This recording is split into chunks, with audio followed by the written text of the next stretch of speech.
What's up guys, welcome to this review of Hotel Mumbai, based on a 2008 terrorist incident in India in which a bunch of terrorists just attacked a bunch of different locations, eventually leading to this hotel, the Taj Hotel I think it's called, and they basically just shot up the joint, killed a bunch of people. And this isn't an incident I was familiar with, I knew nothing about this incident to be honest, so this was really quite insightful. What did I think of the film though? I thought it was okay. It's not great, it's not bad, it's just okay. It's something where if you've got spare 2 hours, maybe check it out. So, the story I've touched upon, one of the really interesting things about this, which I was actually chuckling at a couple of times, is that it almost feels like a direct beat-by-beat remake of the Poseidon Adventure. And you're probably thinking, well, that's a very different film. But all they've really done in this film is they've swapped out the ship for a hotel and the tidal wave for a terrorist attack. It's weird, but that's almost exactly what happens, and I'm not going to go into spoilers in this review, so if you've seen the Poseidon Adventure, you kind of get the idea of what these characters and what their journey is going to be on, because that's essentially what they're doing here.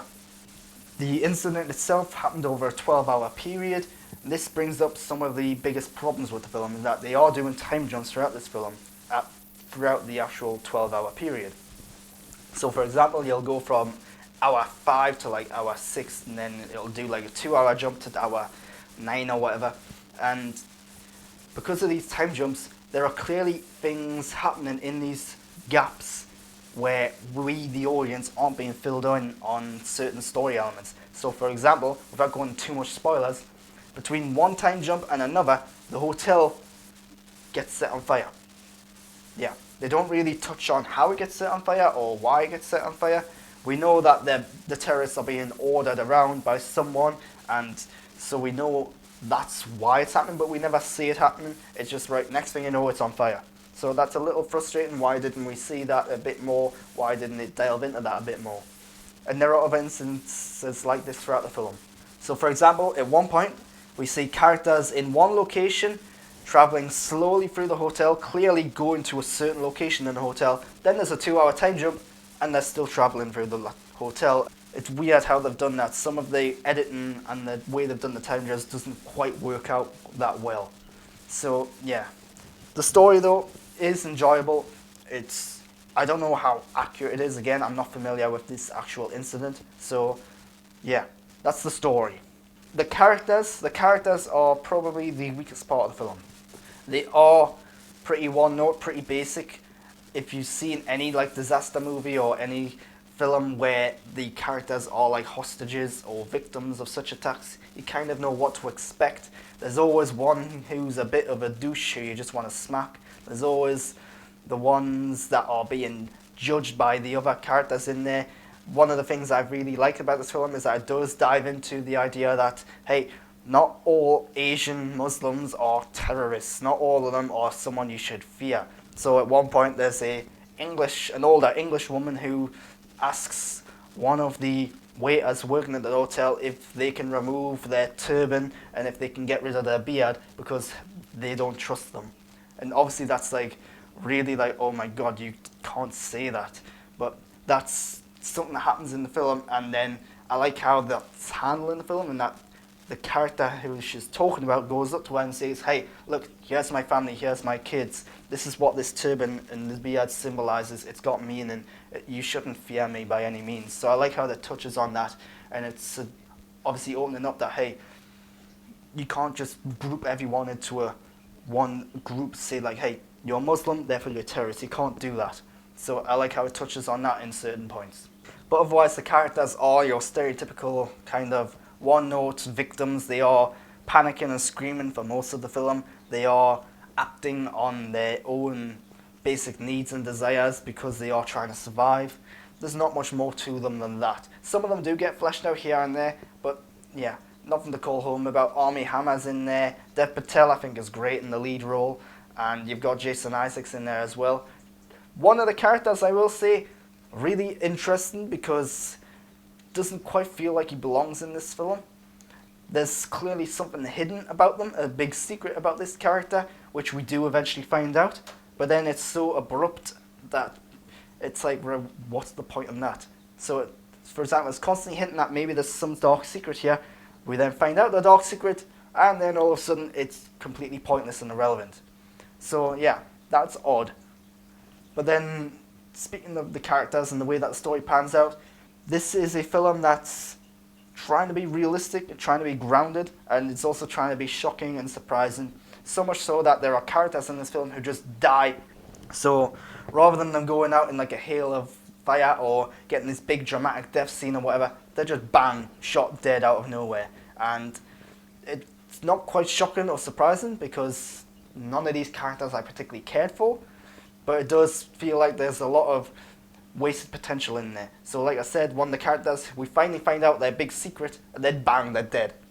So that's light spoilers. I'm not saying which character it was, but chances are if you're watching the film, you're going to guess which one it is. And yeah, again, it's trying to be shocking, trying to be surprising, but because you don't care too much about the characters, it doesn't quite land the way they want. But again, it's also more realistic that way, because hey, you get shot in the head, you're dead. Yeah, you're not going to go out in a big dramatic scene like that, are you? So yeah, it's more realistic, more grounded, but it doesn't necessarily make it more enjoyable. In terms of production, 2 hours, I felt like this film was maybe like 15 minutes longer than it had to be. The ending felt a little dragged out, the introduction felt a little dragged out, but the actual incident in the hotel itself I thought was really quite well done. The hotel is fine, I think. It's set up to be this big luxury hotel, this grand hotel almost, and some of like the lobby shots look really good. It makes it look really stylish and like a big upper class joint, but at other times it also feels really spacious and just a little empty.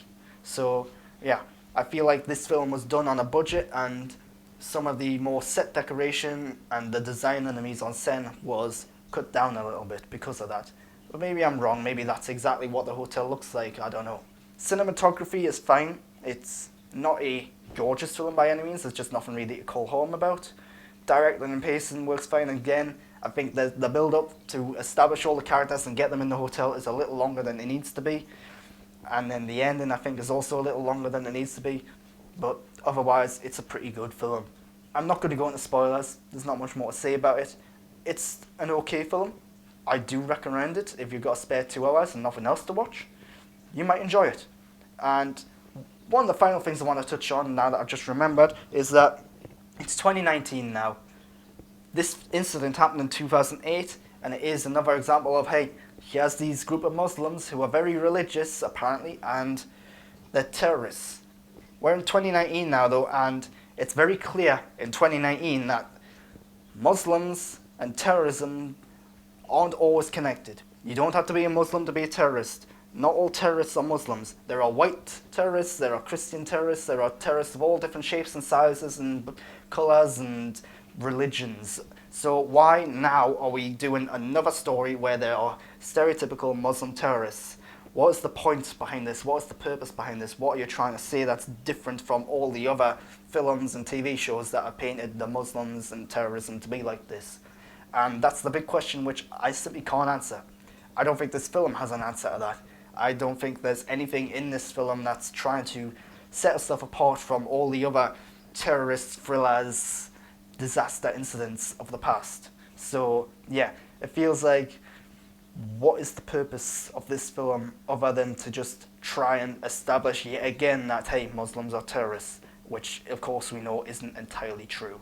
So yeah, that was a bit disappointing that it did rely on that age-old trope of Muslims being terrorists, but of course it's based on a true incident, so you can't change that.